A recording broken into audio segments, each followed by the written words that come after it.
Well, good morning. I'm excited that you're here this morning with smiling faces. It's a beautiful morning in the kingdom. This morning we're going to talk about advantages and disadvantages, and it comes from a foundation of the second letter to the Corinthians that the Apostle Paul wrote, right near the end, the 12th chapter, verses 2 through 10. We're going to use the paraphrase, the Message, because it so beautifully illustrates the message Paul was trying to share with us. But before we start with that, let me make just a couple of comments. Great people share their advantage. And that advantage is when they're down, they get back up. They don't allow the world or other people to beat them down and stay there. As Christians, as children of God, we are similar but different because we live a life with a God-centered agenda. This agenda is a belief that we cannot discover our own advantages as individual children of God when we look to ourselves to understand where God placed us to be in this world. What we understand is when we turn to God, we can discover the reason God put us in this world. And that advantage turns into a blessing. And the blessing turns into a treasure, not only for the kingdom, but for others around. See if you receive a similar message as we look at the second letter of Corinthians, verses 2 through 10. But now that we're at it, I may as well bring up the matter of visions and revelations that God gave me. For instance, I know a man who 14 years ago was seized by Christ and swept in ecstasy to the heights of heaven. I really don't know if this took place in the body or out of it. Only God knows. I also know that this man was hijacked into paradise. Again, whether in or out of the body, I do not know. But God knows. There he heard the unspeakable spoken and was forbidden to tell what he heard. This is the man I want to talk about. But about myself, I'm not saying another word apart from the humiliations. If I had a mind to brag a little, I could probably do it without looking ridiculous. And I'd still be speaking plain truth all the way. But I'll spare you. I don't want anyone imagining me as anything other than the fool you encounter if you saw me on the street or heard me talk, because of the extravagance of those revelations. And so I wouldn't get a big head. I was given the gift of a handicap to keep me in constant touch with my limitations. Satan's angel did his best to get me down. What he in fact did was push me to my knees. No danger then of walking around high and mighty. At first, I didn't think it was a gift. I begged God to remove it. 3 times I did that, and then God told me, my grace is enough. It's all you need. My strength comes into its own in your weakness. Once I heard that, I was glad to let it happen.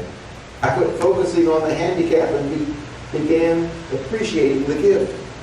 It was a case of Christ's strength moving in on my weakness. Now I take the limitations in stride, and with good cheer, these limitations that cut me down in size, abuse, accidents, opposition, bad breaks, I just let Christ take over. And so, the weaker I get, the stronger I become. It is the words of Paul for the children of God. Thanks be to God. When I was in seminary, there was this young adult who was an evangelist and toured all over the southeastern United States. I believe that his message was similar to that of the Apostle Paul. Because you see, this young evangelist had a thorn in his flesh also, just as the Paul used in his testimony. You see, my sisters and brothers, this young man was afflicted with blindness from birth. Yet his testimony was contagiously vibrant. His story evolved from self-pity to revelation. What he learned was God allowed his misfortune to become his greatest gift. Riches, as you might think. Now, I went with my buddy Big Ed. We were always together during seminary. Together we traveled to see this young man.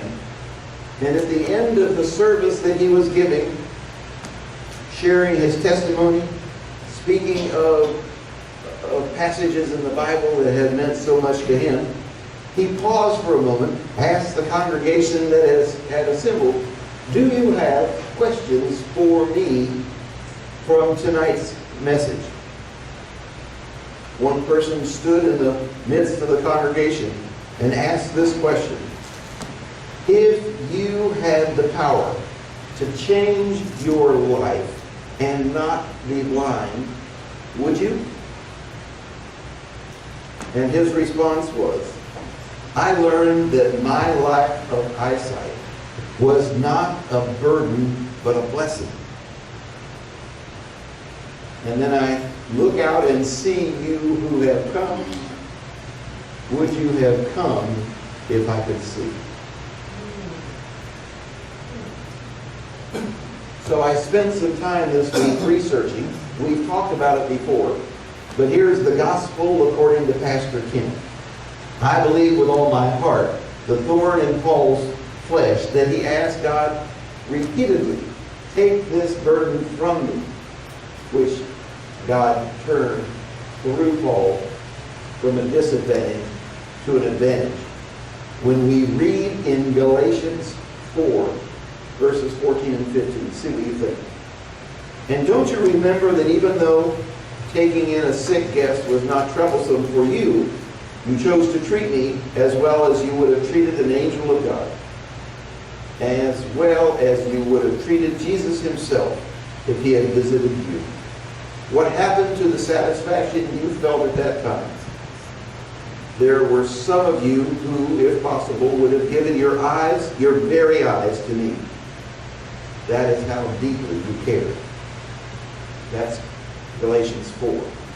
In Galatians 6, verse 11, "See what large letters I used to write to you with my own hand."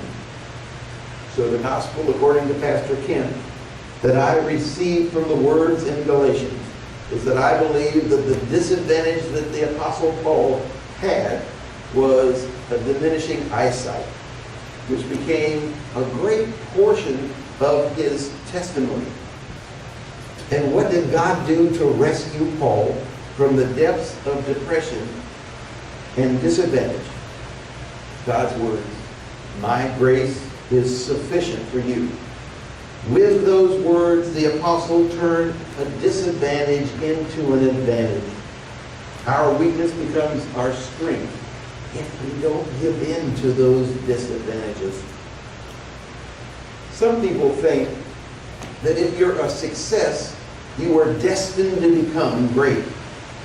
And I would say to you that most people don't become successful or great because they were destined. They become successful and great because they are determined. Determination is not destiny. You may never have heard the word or the name Wilma Rudolph, but in the archives of track, field and track, Wilma Rudolph is a legend. You see, when Wilma was a child, she contracted polio. For the first 7 years of her life, she spent in physical therapy with metal braces to hold her legs because the polio had twisted her legs so that her feet were not able to be in a position where she could walk. At the end of the treatment, she had conquered this handicap by learning with the braces how to maneuver on her own. And then she grew to be 11 years old, and she saw her older sister who enjoyed running and was at the track meets of her high school.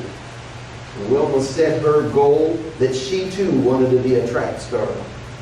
2 years later, Wilma had outrun every person in their high school on the track team. And it was that during one of the competitions, the college coach was scouting for prospective track stars for their college. And when he saw Wilma at only 14 years old, he talked with her and her parents and asked her, could he coach her, because he saw such promise. After allowing him to coach, she became the fastest sprinter of her age group in the entire country, which set her goals then for the U.S. Olympic team. So in 1956, she was on the U.S. Olympic team and she won a bronze medal. Now you would think, what a glorious ending to that story. Wilma was disappointed. Why was her bronze not gold? So she set her sights for the 1960 U.S. Olympic Games in Rome, where she medaled 3 times, all gold medals. Wilma took disadvantage and turned it into advantage. She took metal braces and turned them into gold, her weakness into strength. I found a story about an author named Irving Stone. Irving Stone spent his lifetime researching the different careers of people who became human greats. People like Michelangelo, Vincent van Gogh, Sigmund Freud, Charles Darwin. Studied every detail of their lives. And in all the years of his study, he found a thread that was consistent through all these great people. It wasn't the gift that they received as much as it was that these exceptional people continued to strive towards their success. They dreamed of something that should be and worked at it until it was accomplished. They found themselves disadvantaged. They found themselves motivated to change the world around them. They always got back up, got started again. We've known the Apostle Paul from the beginning of our lives as children of God. He dominates the New Testament with stories of his life, his missions, and those he trained and churches he started. Part of those testimonies were that he was beaten 5 times, and in those days, beating was called 40-1, lashes with a whip. He was beaten with rods 3 times. He was shipwrecked, floating in the ocean, alone and in open sea. He was stoned and left for dead. He went without food and water, and often he went without sleep. But Paul never quit. Paul's testimony was not only convincing, but he told of how he used the weaknesses of his body to become strengths. When we are reminded that these enforce our dependence upon God. One valuable commodity the apostle learned was the results of overcoming tragedy was to give God the glory to all of our success. I want to tell you one more story. His name was Ricky Hoyt. You may recognize him as I shared this story with you, but Ricky Hoyt was diagnosed with cerebral palsy from birth. You see, during the birthing process, the umbilical cord got wrapped around his neck, and the oxygen level did not get to his brain. And as a result of that, he could not control any of his muscles. So the doctors got with the family, and they kind of said to him, just put him in an institution because he will never be more than a vegetable. But the Hoyts never gave up. They constantly took him to the doctors in Boston, where they met this one doctor who said to them, treat him as a regular child, not as a child with a disadvantage. His mother every day spent hours teaching Ricky the alphabet by cutting out sandpaper letters and moving his hands over those letters. She took Post-it notes, whatever they were in those days, and put them on every item in their house so he could understand.